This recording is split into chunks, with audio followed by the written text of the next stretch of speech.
지금 우리가 주일 오후에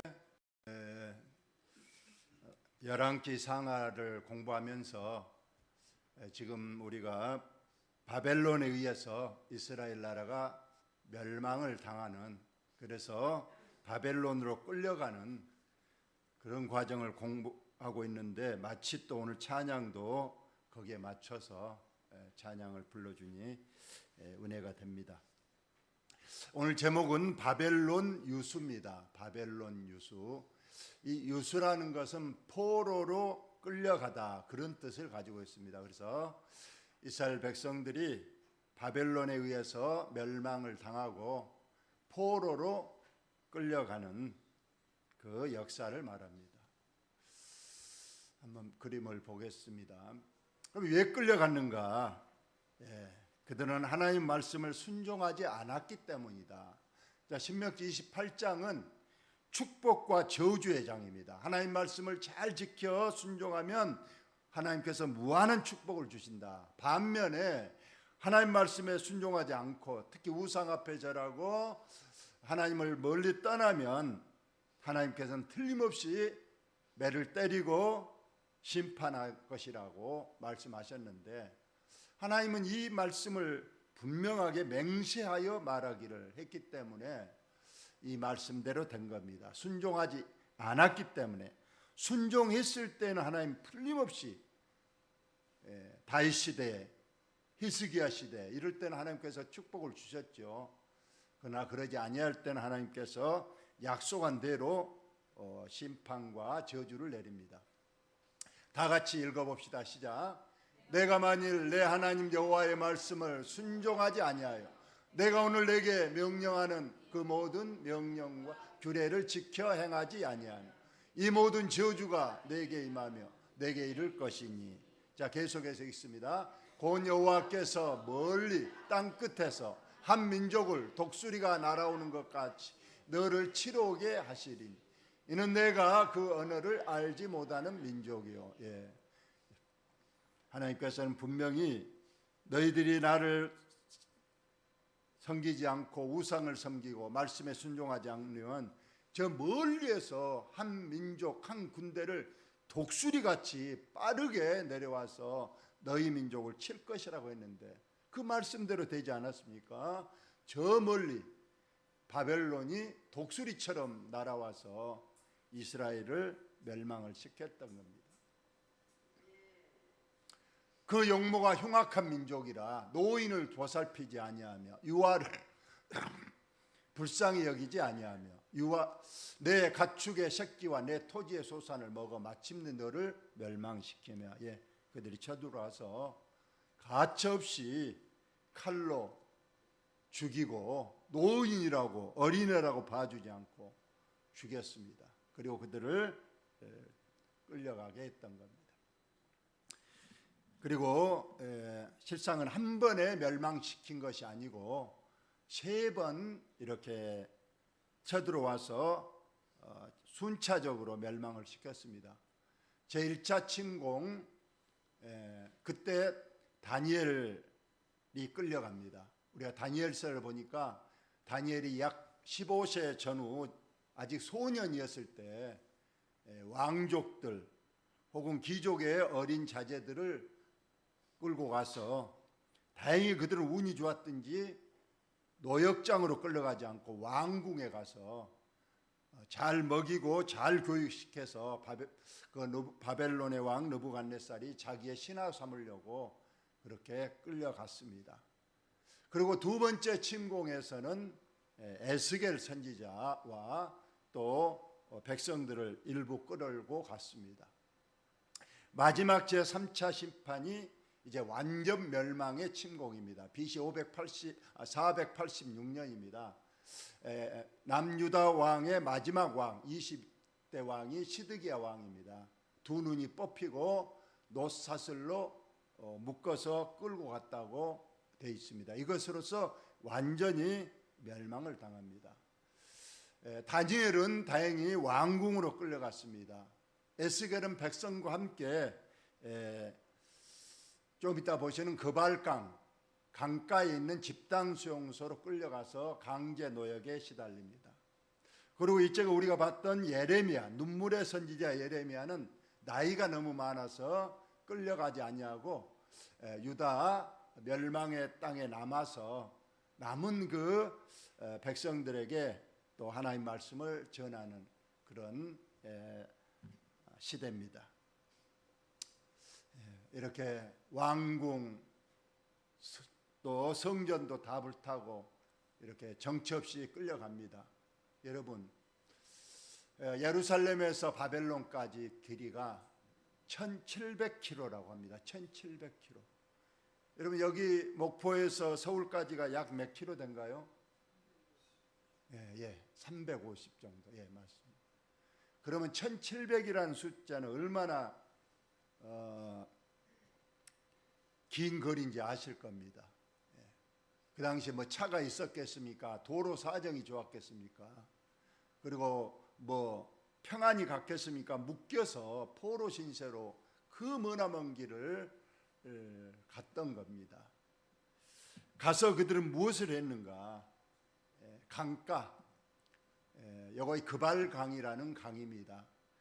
이 강에서 이제 집단 수용이 됐는데 일반 역사책에서는 이 그발강하고 이 유프라테스 강하고 연결하는 운하사역, 이제 그 강과 강을 연결하는 운하사역에 투입이 됐다고 했습니다.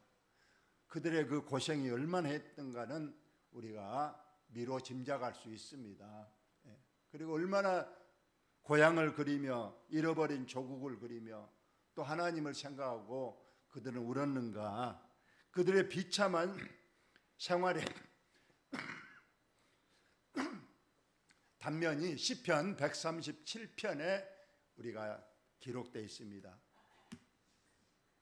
다 같이 읽어봅시다. 시작. 우리가 여러 강변 거기에 앉아서 시온을 기억하며 울었도다. 그 중에 버드나미에 우리의 수금을 걸었나니. 바벨론 여러 강변, 아까 만 대로 그발강 이런 운하사역에 동원됐는데 거기에서 시온이 바로 예루살렘을 말하는 거죠. 그 예루살렘 조국 고향을 기억하며 울었다고 했습니다.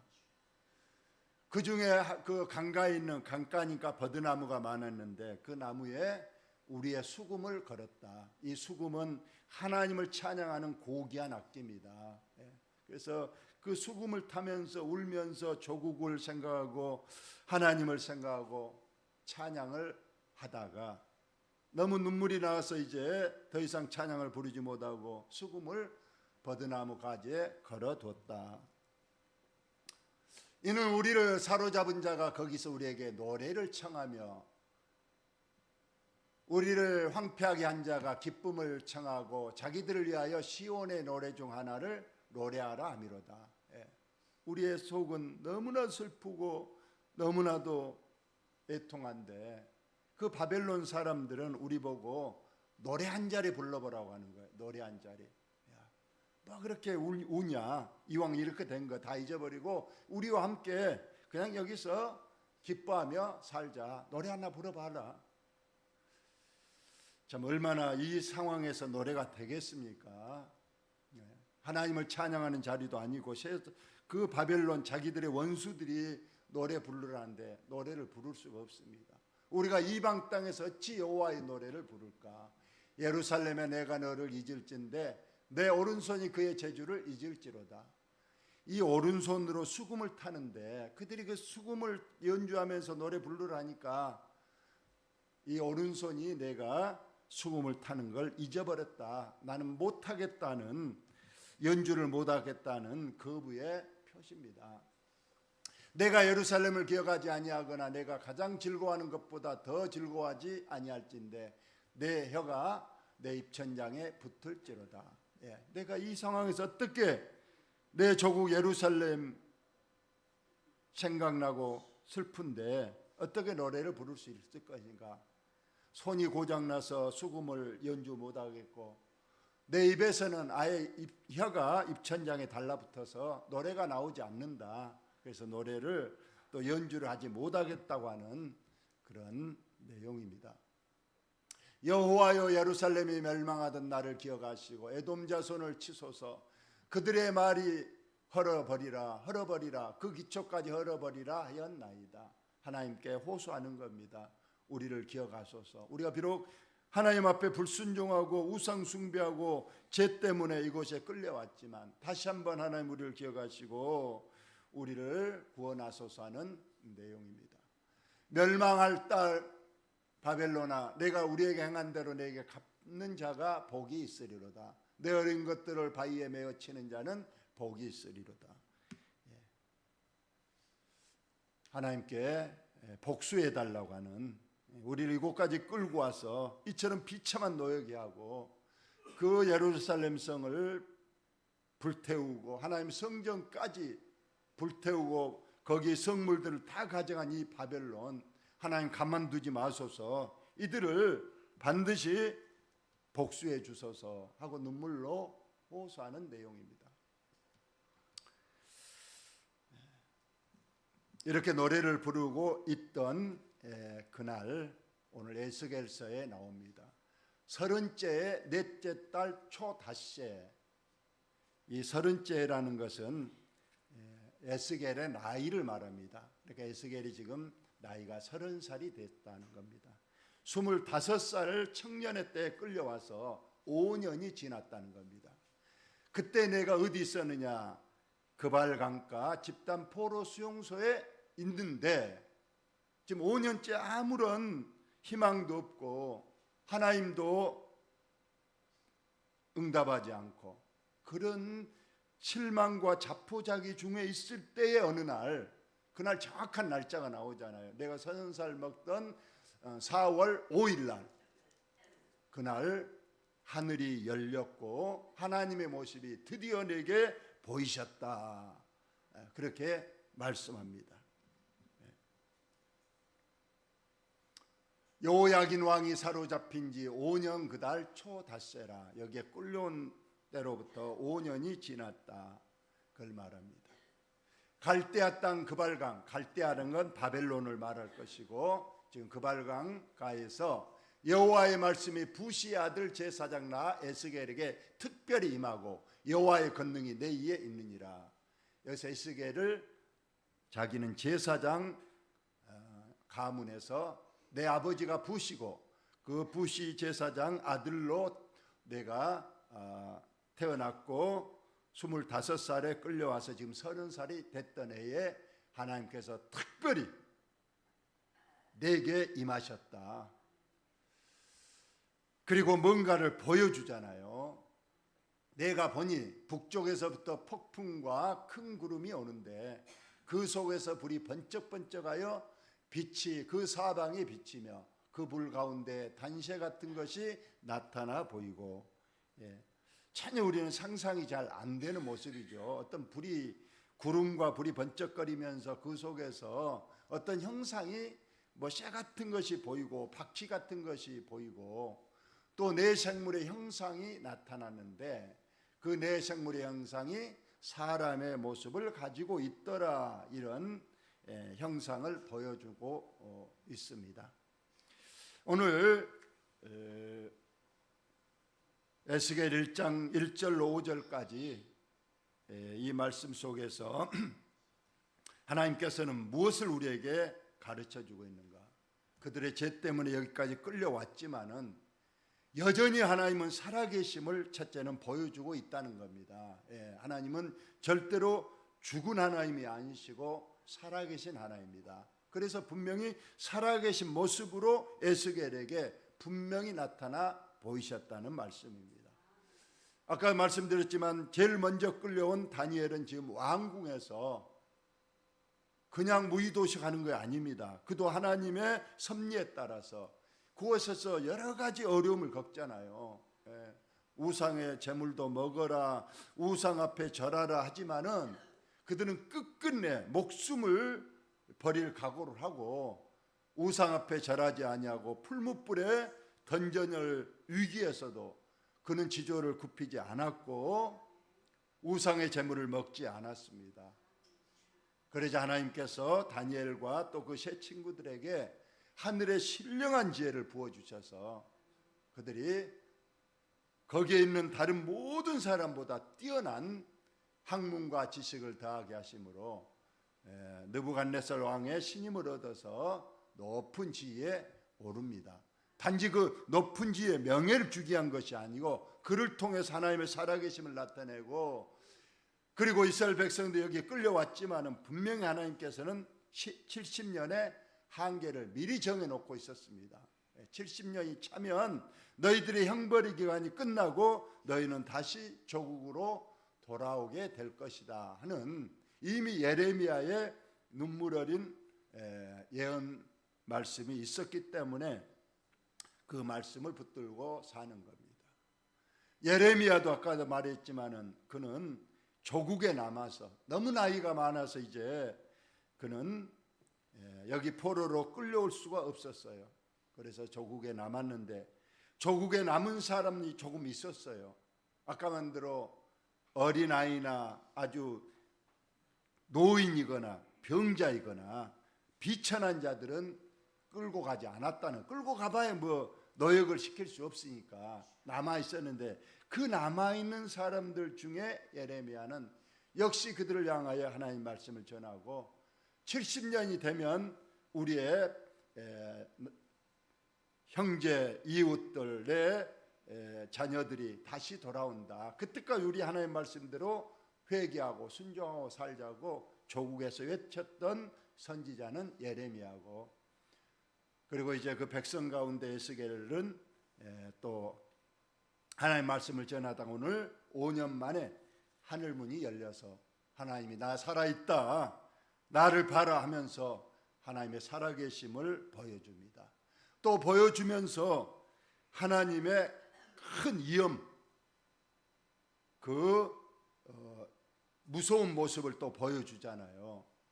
그 모습을 보면 이렇게 빛과 구름 가운데 전능하신 하나님께서 나타나셨습니다.